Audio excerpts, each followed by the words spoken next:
현실 치료는 RT입니다. RT. 인간의 기본 욕구를 5가지를 이야기하고 있습니다. 메슬로가 인간의 욕구를 5가지로 해서 인간의 욕구 위계 이론이라는 걸 만들었거든요. 그 메슬로가 이야기했던 인간의 욕구 위계 이론은 하위의 욕구가 충족돼야만이 다음 욕구로 올라가고, 또 다음 욕구가 충족되면 그 다음 올라가서 마지막으로 자아 실현. 제일 밑에는 생리적 어떤 생존과 관련된 욕구가 있다.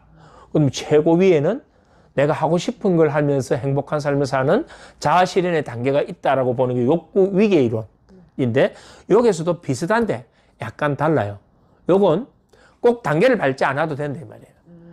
인간의 행동을 이렇게 관찰해 보니까 결국 저 사람이 내면에 어떤 욕구를 가지고 있는가, 어떤 욕구가 결핍되었는가, 이런 거에 의해서 나타나더라. 생존의 욕구를 한 가지를 이야기합니다. 누구나 다 갖고 있는 생존의 욕구, 사랑과 소속의 욕구, 힘의 욕구, 자유의 욕구, 즐거움의 욕구. 저 사람이 뭐에 좀 미쳐서 최선을 다하는가 보니까, 저 사람이 저 행동은 여기에서 이야기하는 사랑에 대한 욕구구나, 힘에 대한 욕구구나. 근데 저 사람은 저 추운 겨울에도 저 위험한 일을 하면서 돈을 벌려고 하네? 뭘까요? 생존에 대한 욕구예요.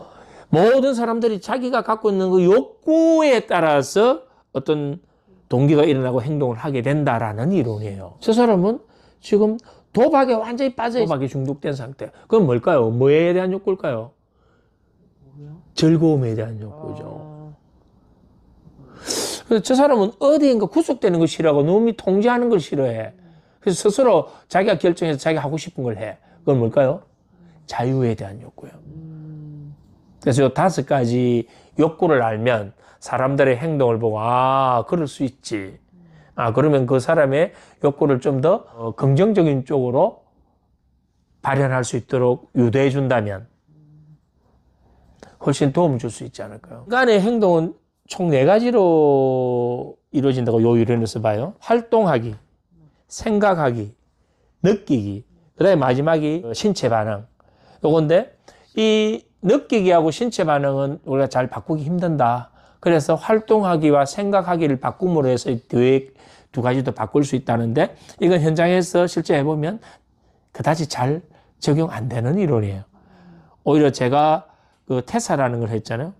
태사로 푸는 게 더 나아요. NLP 수업할 때 외부에서 들어오는 자극과 정보를 우리는 어떻게 받아들인다 했나요? 우리가 갖고 있는 여과기, 그게 뭐였나요? 세상 모형 또는 IR이라고 표현했잖아요. 그와 비슷한 맥이 이어 있어요. 여기서 이야기하는 거는 사람들이 어떤 뭔가를 받아들일 때 있는 그대로를 받아들이는 게 아니더라. 3가지의 필터를 갖고 있더라. 첫 번째가 무슨 필터인가 보니까 감각적인 필터가 사람들마다 다 다르더라. 어떤 사람은 이 감각이 강하고 어떤 사람은 이 감각이 강하고 감각이 전부 다 다르더라. 그래서 그 감각에 따라서 이 감각에 대한 욕구가 강하다면 이걸 우선적으로 받아들인다. 이걸 우리는 감각 여곽이라고 하는 거예요.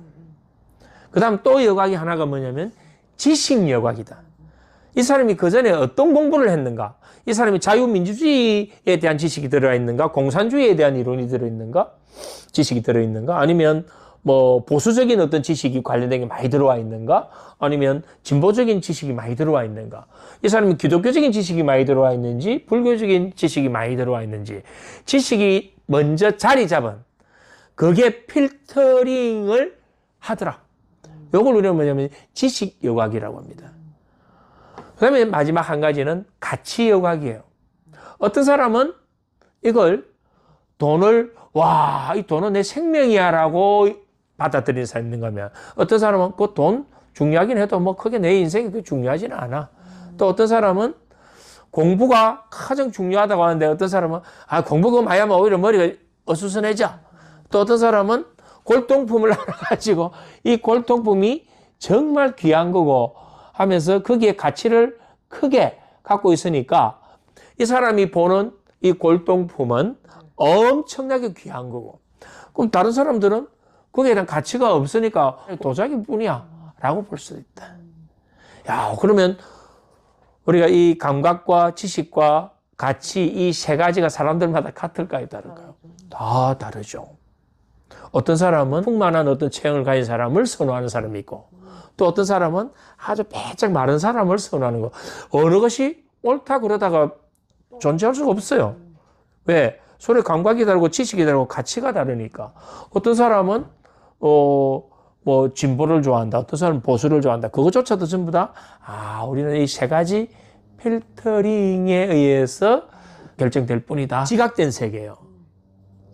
이 지각된 세계가 있고 또 하나는 여기에서 주장하는 게 질적인 세계예요. 지각된 세계는 이제 알았잖아. 세 가지에서 우리는 보는구나. 그럼 이건 전부 다 가짜예요. 어떻게 보면. 이렇게 보는 것 중에 내 안에 내재되어 있는 욕구가 무엇인가에 따라서 저게 싹 들어오는 거예요.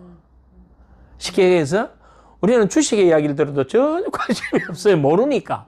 왜 거기에 대한 이 지식 여각이나 가치 여각이나 이런 게 전혀 없다 보니까 뭐 요번에 무슨 일 사건이 터져가지고 이 주식이 뭐 어떻게 되고 이런 게 감각도 없고 아무것도 없어요. 내 질적인 세계는 거기에 대해서 반응이 별로 안 한다. 그런데 옆에 있던 한 사람이 그 시대의 어떤 뭐 사건을 하나 딱 이게 과거에 이런 일이 있었는데 이건 이렇게 될까 지식 유각이. 그리고 이건 내 삶에 아주 중요한 가치를 띠니까 여기 빨리 뛰어 들어가야 되겠어. 거기에 대한 감각이 탁 올라와가지고 뭘 했다면 그건 질적인 세계다. 그럼 질적인 세계도 사람들이 같을까 다를까? 다르죠. 그러면 사람들은 자신의 그 질적인 세계와 지각된 세계 이것에 의해서 뭔가 바라보게 되고 해석을 하게 되고 거기에 반응하고 행동하게 된다. 이게 현실치료 이론.